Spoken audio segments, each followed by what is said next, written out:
Hello, welcome to Nature's Returns, Investing in Ecosystem Services, a webinar series hosted by the Yale Center for Business and Environment in partnership with the Conservation Finance Network.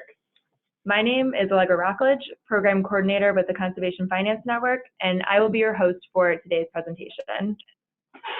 The Nature's Returns webinar series addresses the growing importance of ecosystem services, valuation, and investment.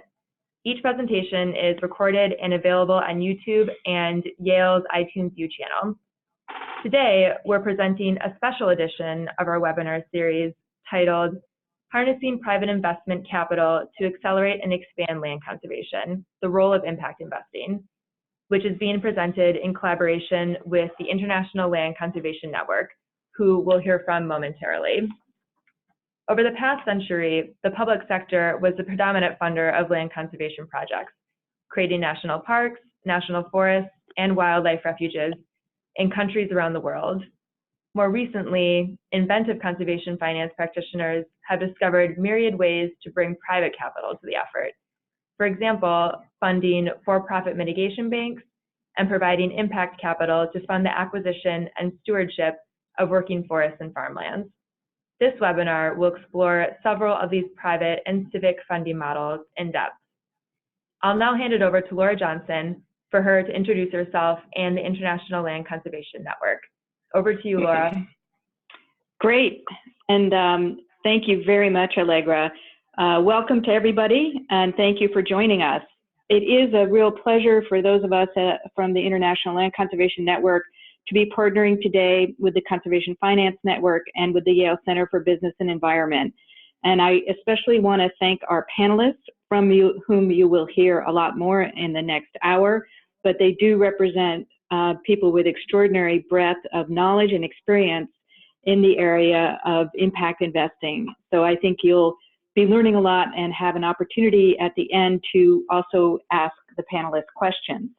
Just briefly on the International Land Conservation Network, I believe we probably have some participants on the webinar who know us, but for those who don't, you see our mission here on the screen to connect to accelerate voluntary private land conservation, and indeed that's what we've been working to do.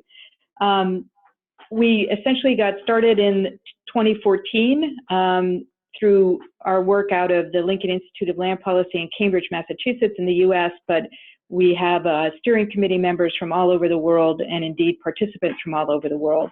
As you'll see in the next slide, one of the things we've tried to do is to get a sense of where private and civic land conservation is taking place around the world, and did do a census, which as you can see here, identified over 2,400 organizations in over 130 countries, widely diverse, from very small organizations to large organizations like the Nature Conservancy, and that the interest in networking is genuine and widespread. And finally, I would just share the different roles that the International Land Conservation Network plays, convening our community of practice, which indeed we are doing right now, and which in fact we have done in person over the last several years, most recently in Santiago, Chile, with our second Global Congress attended by about 160 people. And in fact, this webinar is an outgrowth of a workshop that we offered at the Santiago conference. And as you see, we're focusing in areas of conservation finance, law and policy, organization and governance, management and stewardship. And this, of course, is within our conservation finance framework. So with that, I would like to turn this over to Lee Weldon, who is the director of the Conservation Finance Network and one of our important partners. And Lee, please take it away. Thank you. Thank you, Laura, and thank you, everybody. If you're on the East Coast, you're tuning in past 5 o'clock. If you're joining us from as far as Australia, as one of our panelists is, you're likely just waking up with a cup of coffee. My name is Lee Weldon. As Laura shared, I'm the program director of the Conservation Finance Network, and our whole aim is to increase the use of innovative and effective funding and financing mechanisms through training, through convening, and also by just building and supporting a community of practice. So in just a few minutes, I'm going to pass it off to our panelists to provide more in-depth examples from their work. And those panelists today, I'm very delighted to be joined by Peter Stein from the Lime Timber Company, James Fitzsimmons with the Nature Conservancy of Australia, and John Erhart of Global Environment Fund USA. As far as the session outline today, I'm going to kick things off with some framing of the trends of impact investment as they pertain to conservation and natural resources. Then I'll pass it over to Peter to draw upon Lime Timber's conservation-oriented forest land acquisitions and the St. Croix Forest and BX Ranch deals. James Fitzsimmons will then take us to Australia to showcase some pioneering work that the Nature Conservancy is doing in the Murray-Darling Basin with the Balanced Water Fund. And then John Erhart's going to close out the content portion by bringing us into private sector approaches to sustainable forestry, drawing on the Killin Barrow Valley Teak Company and the GCB concession through the Global Environment Fund USA. I'm then going to take host privilege and ask our three panelists a couple of questions before opening it up to you all. And one quick note of housekeeping as we go, and as you think about questions or things come up, please go ahead and type them into the chat box. We are going to harvest those, collect them along the way, and present them to the panelists at the end for discussion. So help us, help you with entering some questions into the chat box, and that'll keep our Q&A going. But first, I'll provide just a little detail on impact investing in terms of background and context. As Allegra mentioned, many of us have experienced a lot of public sector funding of land conservation, restoration, and stewardship, but nobody listening will be surprised by me saying that the status quo for conservation funding has proven entirely insufficient in meeting the annual global need. So in this slide, it's a pretty simplistic description. The $52 billion on the left is what we know is available from all public, private, and philanthropic funding and financing for conservation globally and annually. And on the right, that $300 billion is a conservative estimate of what we need. So even if all current government and philanthropy doubled to $100 billion per year, it's still a pretty big gap that we need to tilt at. So next. So big picture trends as far as impact investing. I've provided a quick definition of an investment made with the intention to generate measurable social and environmental impact alongside a financial return. Two of the big drivers that we observe globally is that resource scarcity is starting to change how value is driven in the global economy. We're also starting to see an unprecedented and intergenerational transfer of wealth. The stat there is that over the next 30 years, we can anticipate $30 trillion changing management. And early indications is that the new inheritors or managers of those wealth do care a whole lot more about how that money is managed than prior managers and owners. So there's an opportunity. If we were able to redirect 1% of global assets under management to projects and markets where natural resource management could generate a return, we could significantly close that gap. Though important to note that not all natural resource management projects can generate a return, but today we're going to focus on those that could. So for those who've observed the industry the past 10 to 15 years, you'll notice pretty dramatic growth. We've seen, on a few-year basis, anywhere from 50 to 70% growth in the industry, with recent reports showing over $3 billion waiting to be deployed. That was as of 2015, end of year. Though some of that growth is constrained by those types of things that limit any emerging investment sector. Conservation isn't super special in that regard. And that has to do with a lack of historic performance data, a lack of experienced management teams, business models yet to be proven, a lack of or limited pre-commercial support for early efforts and pilot projects and early deal models, some high transaction costs, small transaction sizes, etc. All right, Jivan. And as far as tactics, so if we think about those as being big picture trends, and we flip on over to tactics, when we tried to categorize the different taxonomy of what we're talking about for conservation-oriented impact investing, what we came up with were environmental credit markets, outcomes-based or pay-for-success models, avoided cost transactions, and conservation-oriented sustainable land management, or what is often referred to as real asset investment, so timber, ag, ranch land, often called food and fiber.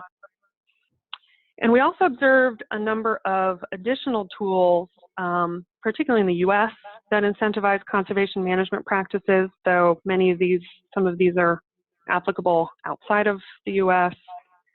Consumer-driven certification programs like FSC, conservation or agricultural easements or covenants of some kind, favorable tax incentives, again, depending on the country.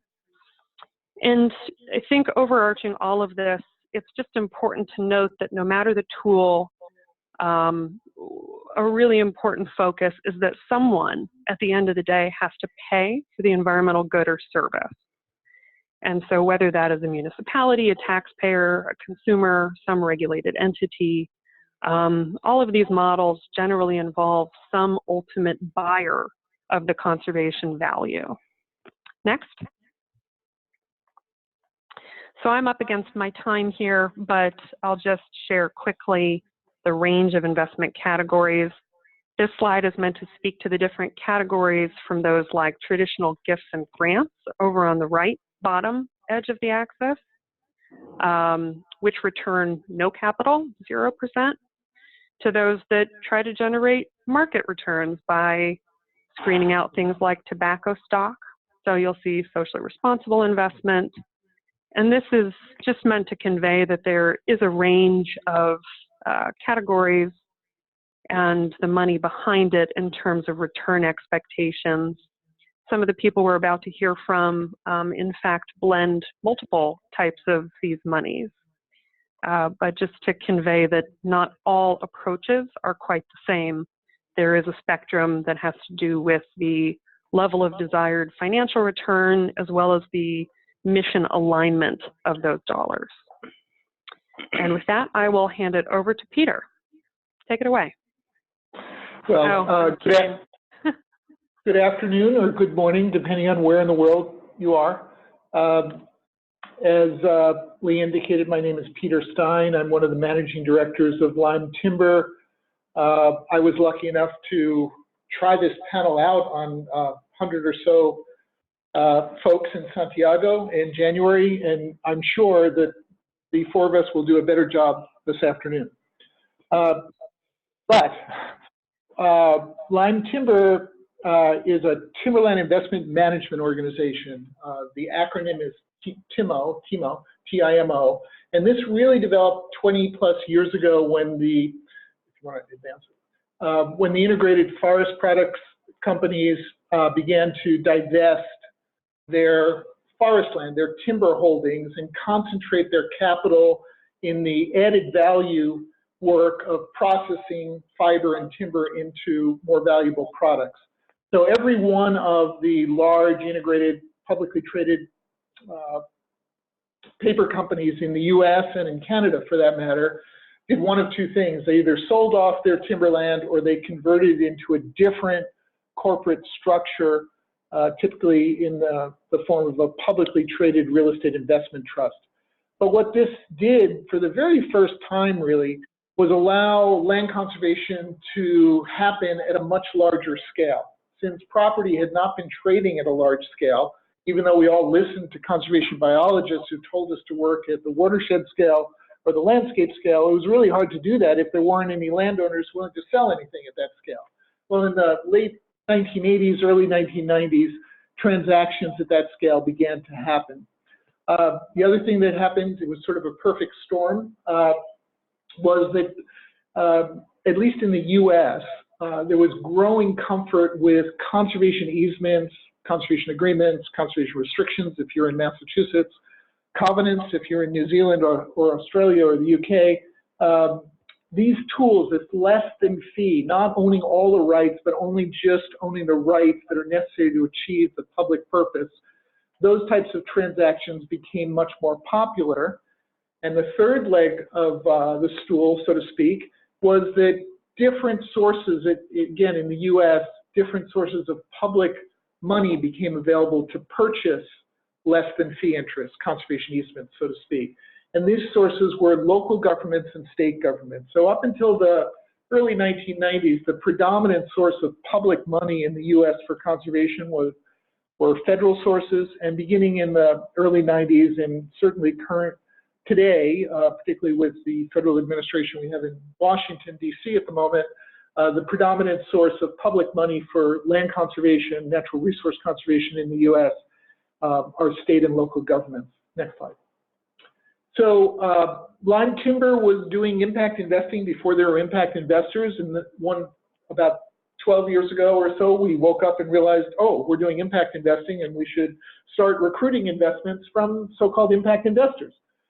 Actually, we woke up about 20 years ago, but there weren't that many people to talk to, so it really kicked in about 12 years ago. And since the third fund that we created in 2010, so for 8 years, we've been doing these annual reports, and Lee alluded to this, which track the non-financial outcomes that we generate through our investments. An example would be the number of acres of endangered species habitat that get conserved, or the number of acres of wetlands that get restored, or the common linear boundaries we have with existing federal and state conservation areas. And we use the IRIS metrics from the Global Impact Investor Network, and we've been using the same 20 metrics for the last 10 years, and we produce this report annually for each of our funds. Next one. And just so you get a sense of our underlying investor composition, the fund that we created in 2005,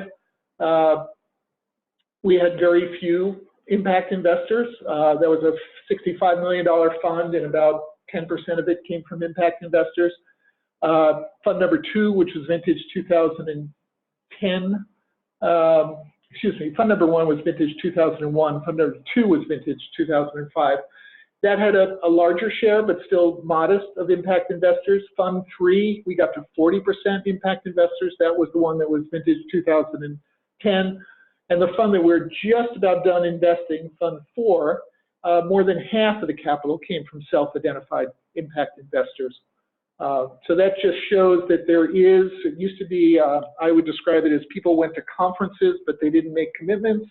Now people are both going to conferences and making commitments. Next slide.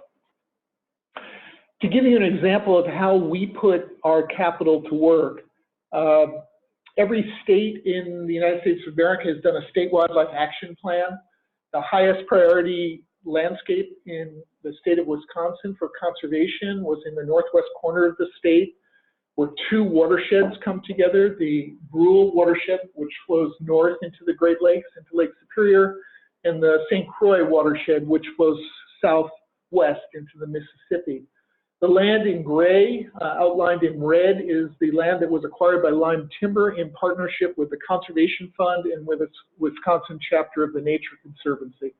And that property was owned by one of those paper companies. They ignored all the notices in the 90s about getting rid of their land, and they were kind of late to the game, and announced in late summer of 2011 that they would sell all of the land they owned in Wisconsin to finance the capital improvements in a tissue making facility in Kentucky. Was the Wausau Paper Company. We bought this property, and we actually bought another property. So let's go to the next one. Let's go back one. And together about 90,000 acres were acquired by Lime Timber. And as you can see, what it did was sort of knit together national forest land, county forest land, and state forest land, that the 90,000 acres that we acquired eventually connected about 1.5 million acres of existing state and federal land, permanent conservation land, that was already in place in that part of the state. If you know your politics in the state, this is the state that Scott Walker is the governor, not known as one of the environmental champions in America in present time, but it is the state where Aldo Leopold came from, and Gaylord Nelson, the founder of Earth Day.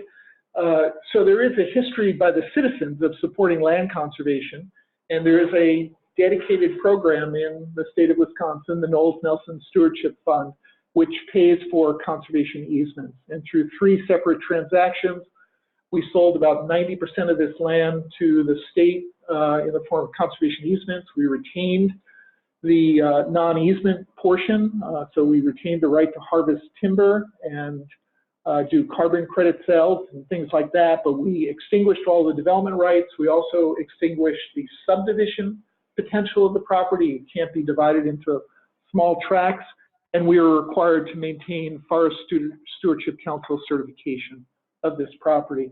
We also sold in fee about 3,000 acres to state and county governments that were in holdings in existing state conservation areas. Let's go to the next one. Every now and then we do something without a lot of trees. There are 6 trees on the 25,000 acres that we invested in 38 miles east of Pueblo, Colorado. And in this case, our friends at the Palmer Land Trust, a regional land trust based in Colorado Springs, Colorado, and the Colorado chapter of the Nature Conservancy came to us and said, this property is available in the market. We can't buy it. You could buy it, and we'll work with you to source the money for a conservation easement over it, as well as introduce you to some folks who can teach you about holistic range management. And what this 25,000 acres, let's go to the next slide, was a kind of missing piece. All of the colors are different types of conserved land in the southeast portion of Colorado. And this 25,000 acres was pretty unique in that it was 25,000 acres of fee ownership. It had modest amount of state leases on it, so you could sell an easement over all of it and know that forever and ever a certain type of land use would take place on the property. And while there may have been some threats for development, the real threat was intensive agriculture that would have used a lot more water and destroyed the grassland habitat that was precious to the pronghorn antelope that migrate across this property. So Lime Timber acquired it. Within 6 months of our ownership, we sold an easement funded by the Great Outdoors Colorado Trust, which is the lottery proceeds-driven state funding program in Colorado, a very, very effective program. This turned out to be the #1 project, ranked project that year. Through the holistic range management, we've been able to double the herd capacity.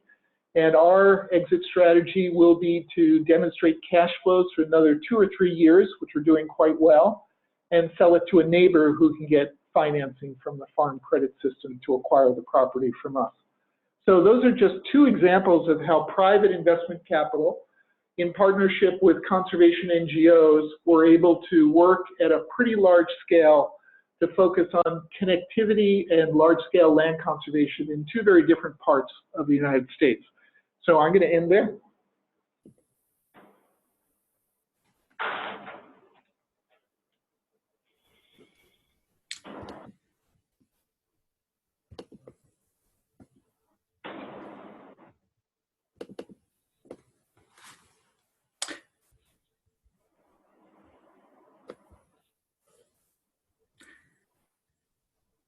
Okay, hello folks, it's James Fitzsimons here. I'm just going to start. I'm going to talk about a impact investing fund that's been established in the Murray-Darling Basin of Australia.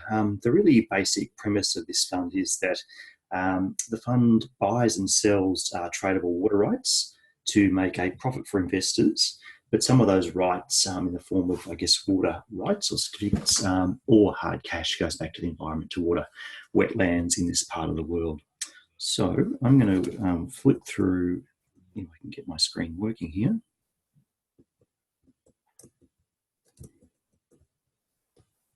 Okay, so just a bit of background. The Murray-Darling Basin covers about 1/7 of the Australian continent. So it's a really important part of the country, both in terms of agriculture. This is our food bowl, where most of our food is produced, a lot of our food is exported, but it's also really important in terms of the ecology of the system. What's what we call in Australia a boom and bust system. Basically, periods of lots of rainfall and then periods of lots of drought. And I guess that history has been perhaps unfortunate in the way that the basin's water allocations have been set. So when they were set in a time of, I guess, boom time when there was lots of rain about. And we've had a history, I guess, of now over-allocation of water rights in the Murray-Darling Basin. And the ecology has suffered because of that, because I guess more water has been extracted from the basin than is sustainable for agriculture. So about 10, 15 years ago or so, the states and the federal government came together and said we need to reform water management in the basin and decided to set a cap on how much water was extracted for agriculture. And as part of that, they decided that a lot of water buybacks was required. And so they set aside billions of dollars to do that, so buying back water for the environment. Now, the Conservancy, Nature Conservancy, who I work for, wanted to test, I guess, a different mechanism. We weren't going to compete with that very large amount of money that the federal government had. We wanted to try something new. We wanted to try an impact investing model that would have benefits for both investors, but also for conservation. And I guess one of the challenges that we had was access to that sustainable financing. This was fairly new in Australia, this concept, and also access to the water. I'll talk a bit about how we've done that. So we've established this Murray-Darling Basin Balanced Water Fund back in 2015. It's a private investment fund. It has three main objectives. One is financial, one is environmental, and one is social. We currently own about 9 gigalitres of water, which is relatively small in the scheme of things, but it's important for the work that we're doing, where we're really focusing on underrepresented wetlands in the Murray-Darling Basin. And so, as I said, we're providing, the fund is providing environmental water allocations and cash donations for conservation. So just to talk about what those returns are. So in terms of the environment, the returns are for restoring threatened wetlands and wetlands that wouldn't otherwise get water under federal or state environmental watering programs. And it also benefits those threatened species that rely on those wetlands. From a social perspective, it's basically providing more water in the market for irrigators when they need it most, which is in the dry times. It's also providing environmental watering of culturally important sites for Indigenous people. Many of our floodplain forests and wetlands have high cultural significance to Indigenous people, and restoring the health of those is very beneficial for cultural purposes. From a financial return perspective, this is an asset-backed investment. Water trading is a very established process in Australia, and I should say that in the Murray-Darling, water rights can be disaggregated from land rights, and so that's a really important thing, that you can basically trade your water rights independent of land, and so a very healthy market of water trading goes on. The one thing, agriculture is really important in Australia, but trends in agriculture can change, but everybody still needs water, and so water is an incredibly valuable asset, and so a very valuable commodity for investors to invest in.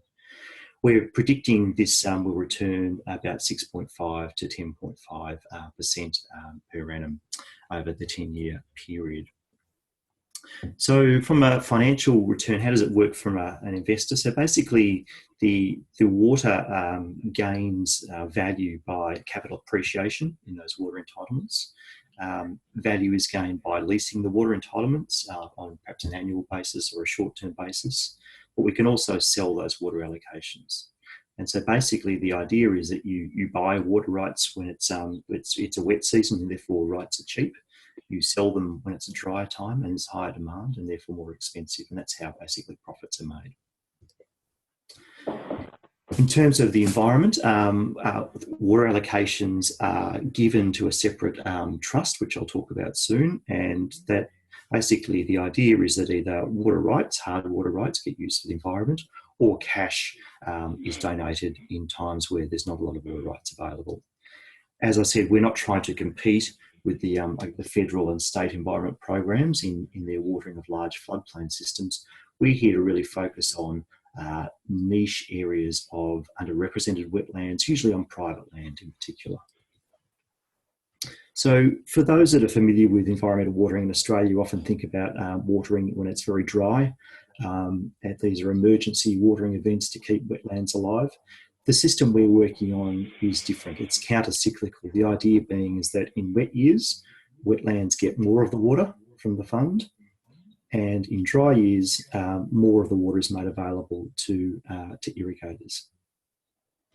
But what's really important here is that it's hardwired into the arrangement how much in any particular year, how much percent of the water holdings get donated to the environment. So in wet or very wet years, some 40% of the fund's entitlements go to the environment.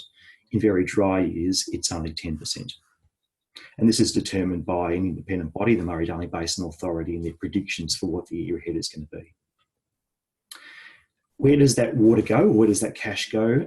It's to the Environment Water Trust, which is a separate entity, charitable entity, half owned by the Nature Conservancy, or majority owned by the Nature Conservancy, and our partners, the Murray-Darling Wetlands Working Group. So this accepts the funds or the water, and it uses that water to basically deliver on-ground environmental results. I'll just show a graph here, and this isn't one to look at carefully, but it's really to highlight both. One, it's a complex arrangement, it's fair to say. There are a lot of entities and new entities involved, but it's also important to note that on the right-hand side is where the water trading is done to make the profit. And this is, I guess, stonewalled on the left-hand side by the operation of the delivery of that water for conservation. And so the fund does not dictate through their commercial practices how much water is delivered, nor where it's delivered. So there's a very clear separation of the two entities. Performance to date has been strong, acknowledging that we do have a boom and bust system in Australia and that returns will vary year to year. So for the financial year to date, up to 2018 in April, we've had a return of some 28.5%. So this is going to be a healthy return over time for investors. Some of the quick lessons from Australia that have made this work is enabling factors have been really important. The fact that we had water reform, the fact that a cap was put on extraction in the basin was really important. The fact that we had a water market in the first place where buying and selling water was an acceptable activity, and the legal mechanisms and the market was there to do so was incredibly important. And the fact that there was an impact investor market in Australia, even though it was small, and we're still trying to grow that. I guess the multidisciplinary expertise required was incredibly important to set this up. At least a year's worth of work went into economic modelling, climate modelling, the valuation and auditing, legal and ecological responses of the system to make sure this was both a viable commercial proposition, but also something that was going to be worthwhile for the environment. It's really important to think about the structure of the fund and how appropriate that might be to the target investor audiences. We have been finding that the initial fundraise was very successful in what we wanted to get to, some $27 million. We've been aiming for $100 million for our first, I guess, round. It's been interesting. Some feedback has been if it was $500 million, we would have been much more likely to invest. So thinking about who the investors are you want to target is really important, and what scales they want to invest in is very useful early in the piece. Again, the size of the commitment required for the organisation to set something like this up shouldn't be underestimated. There's inevitable trade-offs in establishing the structure between how much conservation work gets done and how much of a viable economic entity this thing is. And also investor education, particularly for Australia, where water prices do go up and down depending on the season. It's very important to make sure investors are ready to go, I guess, for the long term with you on this. So we want to expand this fund into the basin itself, essentially getting more investment equals more water. And we think it's applicable to other areas beyond just the Murray-Darling in Australia, but also other parts of the world. And just to show things are happening, we've got some dry creek beds here up in the southwest New South Wales, filling with water a couple of weeks after that. I'll leave that there, and I'll let you take controls back on the screen. Thank you, James. And now we're going to transition over to John Erhart from the Global Environment Fund. John? Yeah, thanks, Lee. Everybody hear me okay, I hope? I'm going to work with Jivan with changing the slides as well. But before we start, I wanted to give a brief background of the Global Environment Fund. Not unlike Peter at Lime Timber, we have been around sort of before impact investment became sort of a buzzword. We've been in business now for about 30 years, celebrating our 30th year next year in 2019. To date, we've invested about $850 million globally, returned about $1 billion of that to our investors, and still have about $700 million in the marketplace. We've been fortunate to have outperformed our benchmarks over the past 20 years of record keeping. And it's a triple bottom line approach where we assign an equal value to the financial returns that we do, to the environmental impact, along with the social impact as well. So the first slide, please. In Africa, our environmental challenge is identification and production of sustainable wood products, land use change. You can see before and after of our project in Tanzania. 1990, 2016, where you're seeing rampant land conversion, forest conversion. The green spot in the middle of 2016 is our forest today. I'll talk a bit more about that as I go down.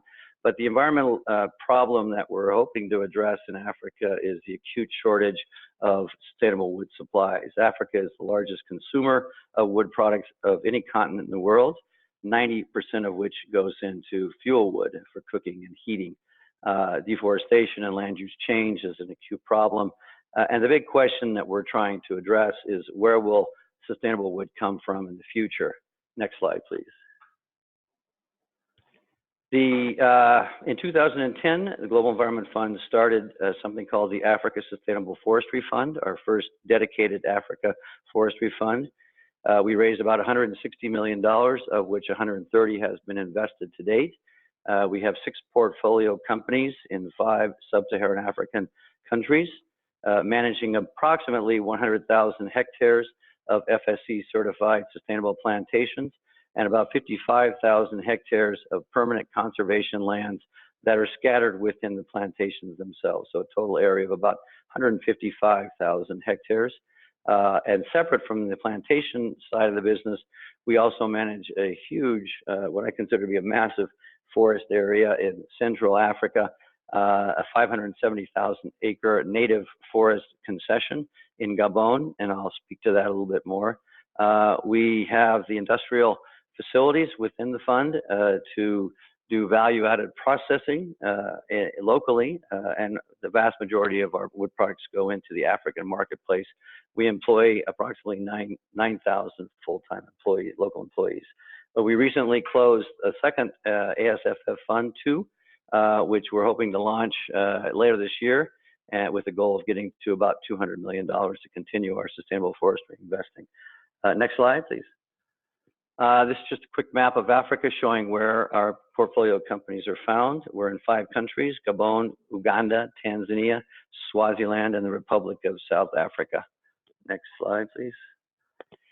We closely track our, it's kind of a busy slide, and I'll just give you the highlights, but we closely track our, what we call our triple bottom line, both our social, environmental impacts, as well as the financial returns. This is our most recent impact report that we provide to our investors. It's kind of an abbreviation of it. $150 million of total revenues, sustainable harvest of 2 million cubic meters of wood products. As I mentioned, 9,000 full-time employees, a payroll of about $28 million across the portfolio. A big number for us, a very important social number for us, is a $63 million local procurement and goods and services from local small to medium-sized enterprises in and around our watershed areas. $25 million was spent on replanting, conservation activities, corporate social responsibility projects with local nonprofits, et cetera. And I think the takeaway here is, in the absence of profitability, Many of these ESG projects and the replanting projects and the conservation monitoring and protection projects of the landscapes where we're operating would not exist. It's a combination of for-profit and non-profit activities that keep it a viable business. Next slide, please. Just to highlight two of our portfolio companies, the Killin Barrow Valley Teak Company, located in southern Tanzania. It's a 28,000 hectare forest concession with the government of Tanzania. This is areas that have been gazetted as a production forest, but only a small portion, 8,000 hectares, are actually dedicated to plantations. The bulk of the property, 18,000 hectares of permanent protected Miambo woodlands, and 3,000 hectares of wetlands and mixed-use properties are also included in the concession that we manage and support through the profits of the business. You can see on the left-hand photograph the difference between where the company's properties are and where the public lands are, that interface that you saw on the previous project. I'm sorry, the previous slide. We also develop out of the businesses a sustainable community development fund, which goes to the local communities, is managed and allocated by the local communities, priority projects around development, including schools and clinics and other small business enterprise development. Next slide, please. The property is located in a very strategic environmental setting between two very important protected areas, a national park and a very large game reserve, actually the largest game reserve in Africa. The company's protected forests provide a wildlife corridor between those two protected areas. We financially support all of the protected area management and infrastructure around those wildlife corridors. And as you can see from the slide again, that the surrounding areas are subject to conversion to non-forest activities such as agriculture and pasturing. Next slide, please. The company also supports corporate social responsibility projects that have conservation and social impacts. We have 30 full-time game scouts that monitor and protect and drive throughout the forest, keeping an eye on things. We have a tree grower outgrowers program working with small woodland owners. We planted up to 1,200 hectares of plantations and then provide a marketplace for those trees once they're mature. And we have some ongoing research and development projects with other African Wildlife Foundation and other technical organizations. Next slide, please. Next company, the Compagnie de Bois de Gabon. This is a massive natural forest, tropical high humid natural forest in Central Africa. This picture does not do justice to the property. It's an incredible piece of forest. It's near the coast. It's about 570,000 hectares of natural forest. It's next slide, please. We can give some specifics on the asset. 140 million tons of standing carbon in trees.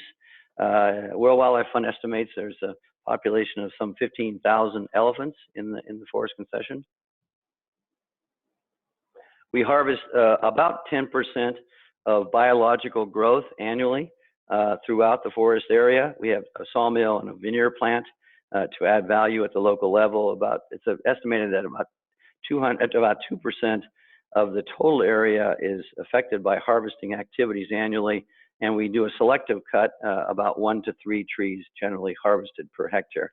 We also have a pretty elaborate road infrastructure that allows for patrolling and monitoring of the forest concession, and I'll speak to that on the next slide. It's the forest you can see on the slide, it's the sort of the orange yellow in the middle between two national parks and a very large Ramsar site, a wetlands area to the south. So it's a complex sort of integrated conservation and management project. We're working with the Smithsonian, with the World Wildlife Fund on this project and other corporate social responsibility projects, including our primary school that there's a photograph of. Next slide, please. This is actually a house in Holland using the wood coming from CBG. It's an FSC certified project developed by developers in Holland who pursued our products because of their FSC certification. As I mentioned, all of the companies within the ASFF1 portfolio are FSC certified. Next slide, please. A project that I'm particularly proud of is our ongoing relationship with the World Wildlife Fund in an anti-poaching program. Believe it or not, Gabon has a very serious elephant poaching problem, and it's, I think, number 2 to Tanzania in terms of illegal ivory poaching. And so our road infrastructure facilitates communication between the 2 national parks and the forest concession, allowing for ongoing patrolling of the property. I think the last slide is an elephant from Gabon. And the point I want to just make here is that our triple bottom line approach is sort of driven by the financial returns. The profits that we're able to make in our businesses support the ongoing social and environmental activities. But in the absence of those social and environmental commitments of the companies that we work with, the potential for deriving risk-adjusted returns would be impossible. So with that, I'll close and then open it up to questions, I believe, Lee. Perfect, John. Thank you so much. And I'm going to kick things off with a couple questions, some of which we've discussed among the panel when we did this session in Santiago or more recently. So Peter, if I can pick on you, there are often a lot of questions. In fact, 1 or 2 have come through the chat box already about who is investing somewhat categorically. And so I wonder if you can speak to that, but also speak to whether there are new investors coming in, or are people just giving themselves a new label with what you spoke about earlier in terms of the rise of self-identified impact investors. So 2 forms of that. Who is it that's investing? And then in how you describe them, you know, are the increased impact investors actually new? So the answer is yes and yes, and I'll just stop there. No. So our underlying investors fall into 3 categories. Endowments, so these would be foundation endowments or college and university endowments or private school endowments. And in the case of foundations, probably 80 or 90% of the foundations that invest with us fit into that category of self-identified impact investors, but there are a couple of foundation endowments that invest with us that do not. As far as colleges, most of those, we describe ourselves as following Bill McKibben's coattails, so the divest from fossil fuel effort that has been championed by students and faculty at various schools around the country has caused us to get investments from Oberlin, Macalester, Middlebury, St. Michael's College in Burlington, Vermont, and 3 or 4 others. We also have 1 secondary school who invests with us solely because of our financial returns. That has nothing to do with our conservation outcomes or rural community development outcomes. The newer investors are public institutions. So we have public agency pension funds from the US and public agency pension funds from Europe. And I would argue that the European ones, they don't self-identify as impact investors, but their due diligence around sustainability and climate risk are pretty deep. And I think they've just evolved to the point that the impact side of our strategy is comforting to them. It's almost like a risk mitigation component to our strategy. The fact that we don't invest in the Intermountain West next to public lands that are going to have intense forest fires is something that they find comforting. So I'm not sure I completely answered your question, but I think that's enough of a sense of sort of the characterization of our underlying investors. Thank you, Peter. And it looks like a couple related questions are coming through, but first I'm going to skip over to John for a moment. So John, we've talked a little bit about this prior, and I do see some related questions coming in on this too. And I wonder if I could ask you to speak to the license to operate. So maybe describing the relationship between sound social and environmental management practices with your license to operate, or if you want to call it risk mitigation, perhaps. Yeah, I think it's a little bit both. We are an American-based firm investing principally in emerging markets, so we're considered foreign direct investors. We are in areas where, it's certainly in Africa, where issues around land title, land conflicts are major concerns, both from tribal groups and community groups, as well as nonprofit environmental groups or social development groups. And so our commitment to, for example, in most cases, we're the largest private employer in the regions where we're operating. The number 9,000 employees, that's a huge number, a $28 million payroll. It's a very significant number. So the fact that we're able to make that sort of local contributions, 99% of our employees are local hires. So to a certain extent, it's certainly a part of the ethos of our company, but beyond that, it is a risk mitigation strategy. And I think it's a strategy to attract investors, not unlike Peter's situation, where these are investors who may or may not define themselves as impact investors, but they certainly are concerned about reputational risk or about straight sort of nationalization risk or publicity risk. And so the fact that we have gone and dug deeper around environmental issues and social issues affords us, I believe, an operating license that, in the absence of it, I don't think we would do investments. Just looking at only the financial returns in the absence of other impacts of financial and social, I think is a highly risky strategy. Thanks, John. We might pick up on some of those themes in just a minute here, but I'm going to use moderator privilege one last time and shift over to James. So James, when we were together in Santiago, you really helped me to understand the importance of the squiggly line in how the separation of the financial management and the biophysical management were structured. And I wonder if you could speak for just a moment on how that benefits both sides of the management structure, so conservation and the viable economic model on the other. Sure, thanks, Lee. And yes, it was a complex diagram, but the main point there is to highlight, I guess, the separation of the fund manager's role in basically making the best outcome for the investors on the one side, but with some very clear rules set up about how much in any 1 year a proportion of their water allocation has to go across for conservation.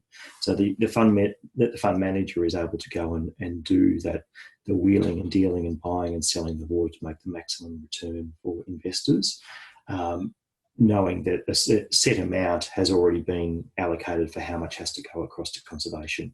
Once that water goes across, it's basically they are out of the picture in terms of decision making about where that water goes, and that decision about where it goes in terms of into the landscape is purely at the discretion of the Nature Conservation Water Fund, a separate NGO entity on the other side that deals with that. So from both a public perception point of view, that's really important, but also just from the fund manager's operation, there is no perverse incentives to do anything other than get the best return for the investors.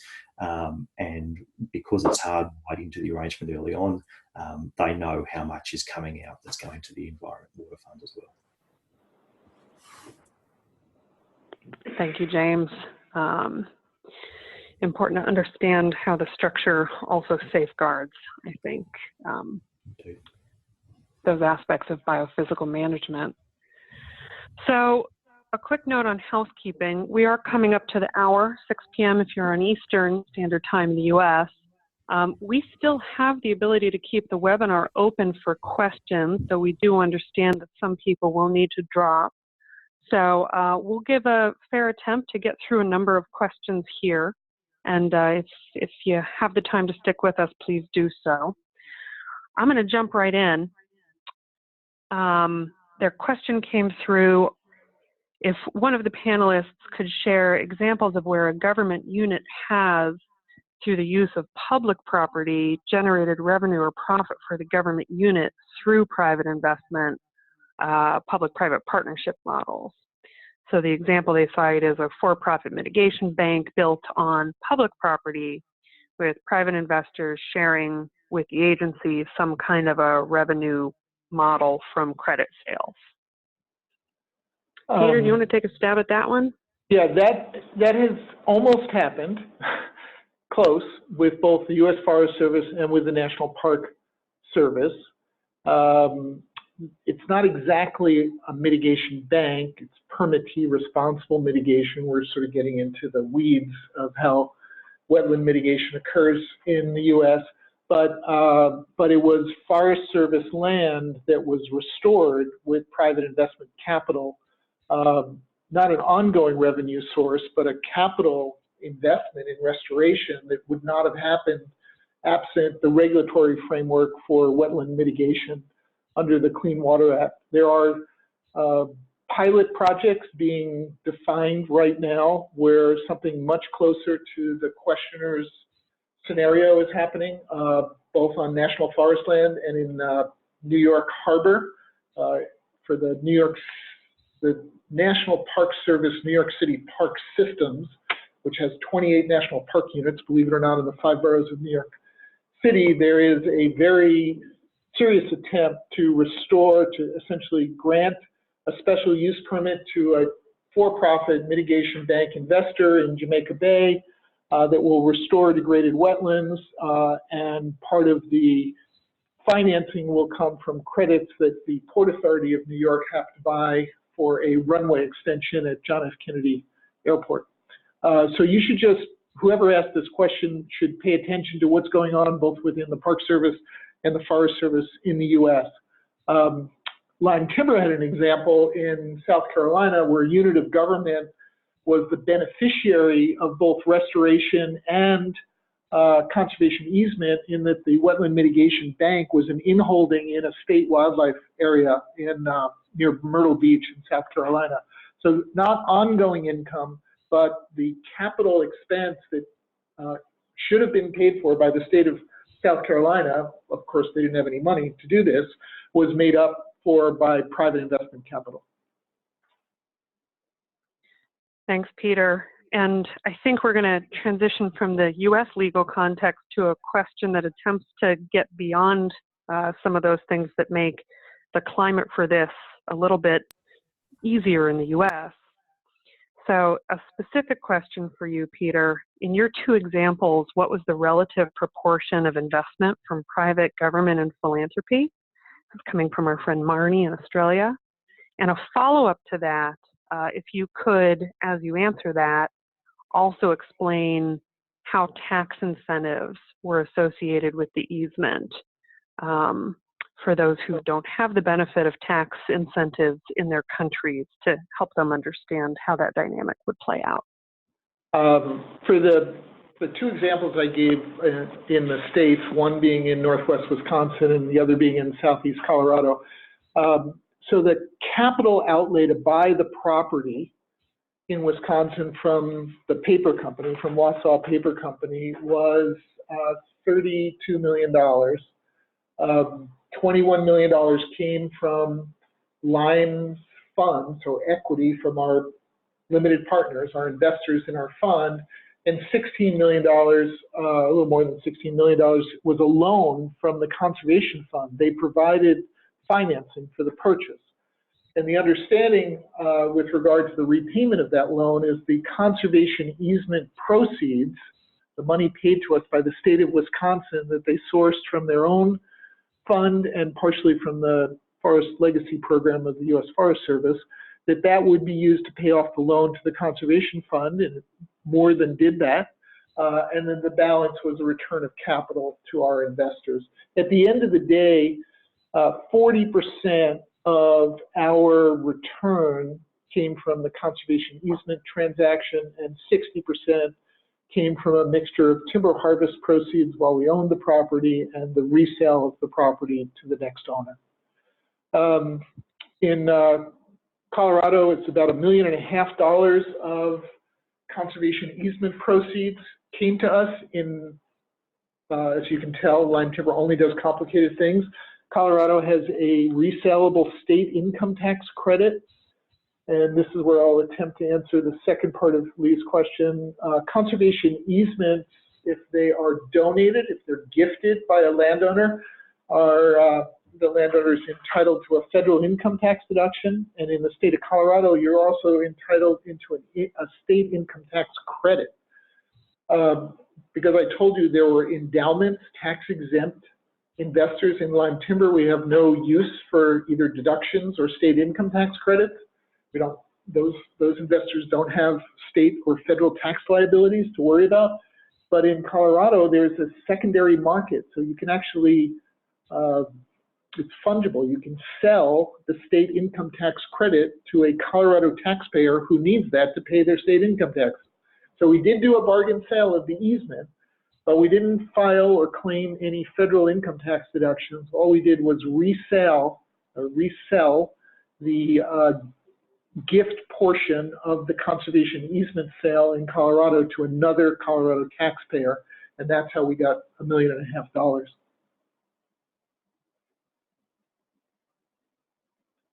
Thank you, Peter. And I'm going to shift back over to James now. A question for you, more zeroing in on the conservation benefits of how the fund is structured. So for the Australian water market and wetland allocation, the question is whether the very dry year 10% level is assessed on some basic minimum, which is allocated to the environment. And I think the question is coming from wondering how to avoid a tremendously negative impact to wetlands if otherwise dealt. So if James, you could speak to that.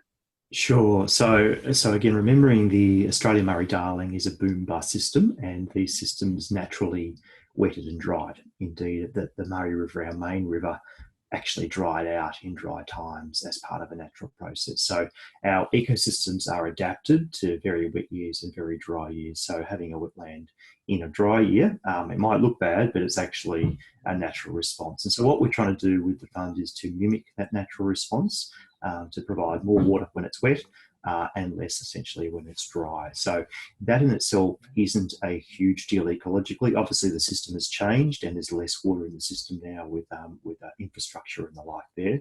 But really our approach is to mimic that natural system.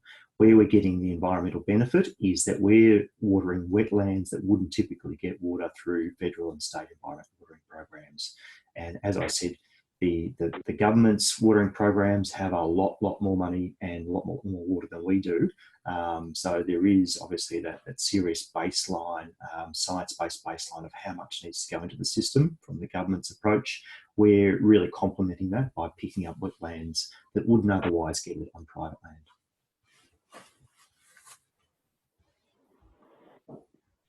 Thank you, James. And now one question for the group, maybe James and John, actually. So we asked Peter to talk about who invests in lime, but some other attendees were curious to hear you answer the same question. What type of investors are invested in your funds or models? And as a follow-up to that, how do they value or benchmark, how do you value or benchmark financial returns and risks alongside non-financial returns? Whoever wants to take a crack at it. John, perhaps? Sure. We have a broad, GEF has a broad investment strategy globally, and so we also invest in air and water and renewable energy. But specifically in terms of the Africa forestry activities, the vast majority of our initial capital that was raised came from mostly European and some multinational institutions, public-private institutions that are sort of, I guess, quasi-private. They're called the development finance institutions, and these are sort of the private sector arm of development agencies of various governments. So it's the Spaniards, the Brits, the Swedes, the French, the English, and the World Bank, their private sector, the IFC, were the principal investors in the first fund. We did have a relatively small but important portion of commercial investors, and that included some endowments and some individual investors intrigued by Africa, intrigued by the concept. They, at the same time, were, we were committing to returning risk-adjusted rates of return. So there was no compromise in terms of return, but they were a bit more adventurous than the conventional investor. I'm not sure that totally answered the question, but in general, we have our investors are similar to Peter's. They're university endowments. We have yet to crack the public pension community because of our relatively small size, but we have family offices. In some cases, it's the quote-unquote impact portion of a family office allocation that has gone into our funds. And then we've had some strategic investors such as banks, et cetera. And Thank you, Les, John. James. And James, let's pivot to you. Yeah. Yeah, sure. And I'll be super quick. Similar to John's, particularly around the larger public pension companies, it has been a dilemma in terms of the size they want to invest in, which is probably larger than what we're offering at the moment. One of our other challenges, we deliberately kept our market to an Australian market, and so therefore perhaps a more limited market. We're looking at that at the moment as to whether we change that. But essentially, foundations, individuals, companies, and certainly pension companies we've been having a good look at. Thank you all. And this is a looking forward question for any of you to respond to. There's been a request for the speakers to give us an opinion on how they see the future of these types of fund structures or some of the ecosystem service markets you may participate in developing internationally. So besides the US and Australia, to be specific to the person's question. I'll let Peter take that. Well, I'm not really sure, but I think, and I would credit some of the information sharing and networking that the International Land Conservation Network has helped with, that some of the underlying conditions are improving around the world. So the idea that there are now something close to less than fee interest, equivalent to conservation easements in civil code in places like Chile or Quebec, for that matter, suggests that private capital can be used in those countries much in the way that lime timber has used it. We're also seeing a significant amount of growth in agricultural investment groups who are challenged with climate issues and water scarcity issues, also looking at easements that pay for best management practices, and that's not limited to the US either. So I think we're in the beginning of a learning curve where structures similar to the Balanced Water Fund or to GEF's Africa endeavors or to lime timber's endeavors will begin to find traction in other parts of the world.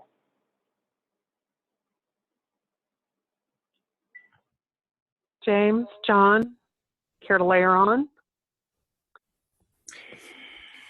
It's James. Look, I agree with that. I think organisations are increasingly interested in it, increasingly written to their charter, are aspects of social good as well. And I think often they find that hard to I guess, I'm trying to think of the word here, basically find projects to show social good in their investment, and increasingly they're going to see options. And I think the ability to provide options is going to be important. And I think showing successful examples like we're doing here is, I guess, the first step in it.